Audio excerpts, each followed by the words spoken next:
I know your group and others on the right have said that, this is people jumping to make a conclusion about who she is today, that these were 24 years ago. You don't think they are relevant, or you don't think they're as relevant as they're being made out to be? Well, they're not as relevant as they're being made out to be. I mean, she was a college student at the time. A lot of people in college make stupid mistakes, and they say things that are nasty, that are mean, that are hateful, and she certainly used language that there's no excuse for it. But she was a 20-something-year-old college student at the time.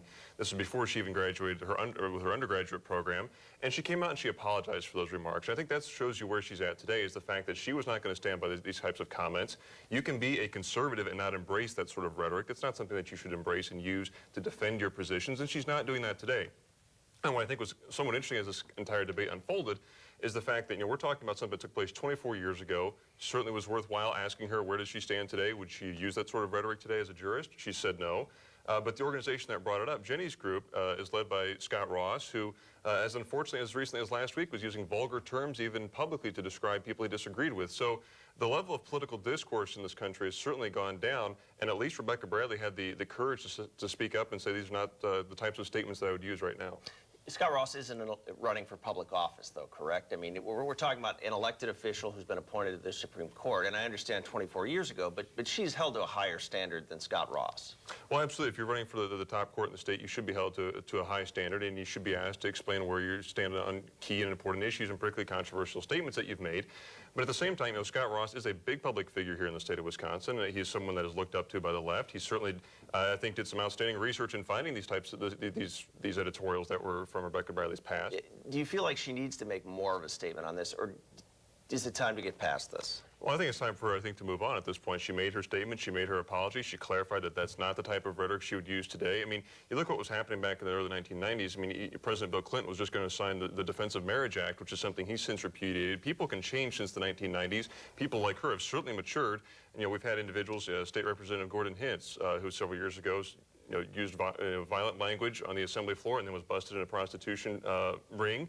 And so he has since apologized for that, said that behavior is not who I am, and he's been able to move on beyond that. So I think the same courtesy should be extended to Rebecca Bradley. And now that we're moving into the phase where hopefully issues can be discussed, the one concern that I have with how these college writings are being treated is that it's sending a message to students today that you can't actually learn from your mistakes, and that you're going to be punished in the future for the mistakes that you make today, even if those are the mistakes of youth. And right now we have Joanne Kloppenberg out there who is attacking Rebecca Bradley for those statements, but then also saying that somehow it's wrong to be a conservative.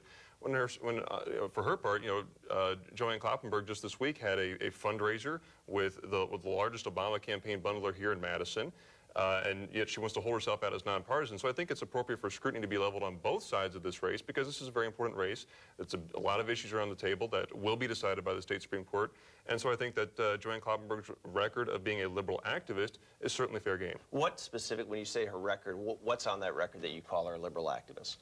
Well, you have the fact that she has repeatedly gone to left-wing advocacy organizations to have their help. She's welcomed them. She's kind of flip-flopped back on the campaign promise that she made when she was working to get her appeals court seat. She wanted to have a limit on what people could contribute to her campaign. Now she's backed away from that, perhaps knowing that these statewide races can be pretty expensive. And then you also have the fact that, she does work closely with people that are some of the big power brokers for Democrats in Wisconsin. And if that's who she is, she should embrace that. She should be willing to run on that instead of trying to explain that somehow she's nonpartisan and is disconnected from the political ideology that she's using right now to get elected. Do you feel that she should be more forthright in saying, look, I'm a liberal, Rebecca Bradley's a conservative, that's the way it is, and even though this is a nonpartisan race? Well, I think it's actually laughable to talk about that when we have Rebecca Bradley, who was appointed 3 times by Governor Walker in 3 years. She is getting support from right-wing groups.